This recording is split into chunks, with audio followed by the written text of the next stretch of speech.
Hello बच्चों, चलिए प्रश्न देखते हैं। अभी कथन दिया है नाइट्रोजनेज एंजाइम ऑक्सीजन की उपस्थिति में अक्रियाशील हो जाते हैं, फिर भी फलीदार पौधों की ग्रंथियों में वायवीय कोशिकाओं में नाइट्रोजन स्थिरीकरण होता है। कारण दिया है लेग हीमोग्लोबिन केवल कोशिकीय श्वसन के लिए आवश्यक ऑक्सीजन को उपस्थित रहने देता है।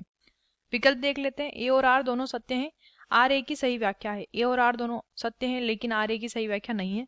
ए सत्य है, आर असत्य है। ए असत्य है, आर सत्य है। ए और आर दोनों असत्य हैं। तो आइए जान लेते हैं हमारे प्रश्न की मुख्य अवधारणा। हमारे प्रश्न की मुख्य अवधारणा यहाँ पर संबंधित है।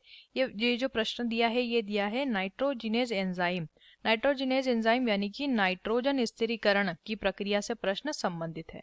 नाइट्रोजन स्थिरीकरण की अगर बात करते हैं तो क्या होता है कि जो फलीदार पौधे होते हैं, फलीदार पौधे, फलीदार जैसे कि चना, ठीक है, दलहनी पौधे, चना, मूंग, ये फलीदार पौधे जो होते हैं, इन पौधों की जड़ में जो एक जीवाणु होता है या जो सहजीवी जीवाणु होते हैं, सहजीवी जीवाणु जैसे कि राइजोबियम, ये यहाँ पे सहजीवी संबंध बनाते हैं और वातावरणीय नाइट्रोजन को क्या कर देते हैं, यौगिक में बदल देते हैं। तो यहाँ पे क्या हो जाता है, मृदा में नाइट्रोजन स्थिरीकरण हो जाता है, नाइट्रोजन स्थिरीकरण हो जाता है। अब अभिकथन ये दिया है कि नाइट्रोजिनेज एंजाइम, ये प्रक्रिया जो सजीवी जीवाणु कर रहा है वो किसकी मदद से हो रही है, नाइट्रोजिनेज एंजाइम की मदद से। तो नाइट्रोजिनेज एंजाइम ऑक्सीजन की उपस्थिति में अक्रियाशील हो जाते हैं, फिर भी फलीदार पौधों की ग्रंथियों की वायवीय कोशिकाओं में नाइट्रोजन स्थिरीकरण होता है। देखिए, नाइट्रोजिनेज एंजाइम जो होता है वो ऑक्सीजन की उपस्थिति में, वो ऑक्सीजन लिखेंगे, ऑक्सीजन की उपस्थिति में अक्रियाशील हो जाता है।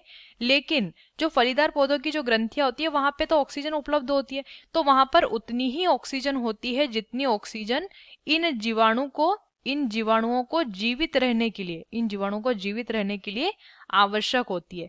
और ये जो आवश्यक ऑक्सीजन है ये उपलब्ध रहे, इसका कार्य कौन करता है, इसका कार्य करता है लेग हीमोग्लोबिन। लेग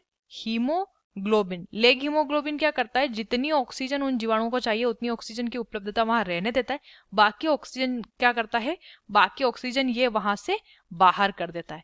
तो इस प्रक्रिया द्वारा क्या होता है, ये प्रक्रिया जो है नाइट्रोजिनेज एंजाइम की चलती रहती है और जीवाणुओं को भी ऑक्सीजन प्राप्त होती रहती है। तो ये जो दिया है कि अभिकथन और तर्क या कारण दोनों सही दिए हैं, और अभिकथन जो है, जो कारण है वो अभिकथन, या ऐसा हम कहेंगे कि जो कारण है वो अभिकथन की सही व्याख्या है। तो विकल्प पे सही होगा, बाकी सब इसके विषय में सही नहीं दिए हैं। तो विकल्प अ जो है वो हमारे प्रश्न का सही उत्तर हो जाता है। आशा करते हैं आपको इस प्रश्न का उत्तर समझ आया होगा। धन्यवाद।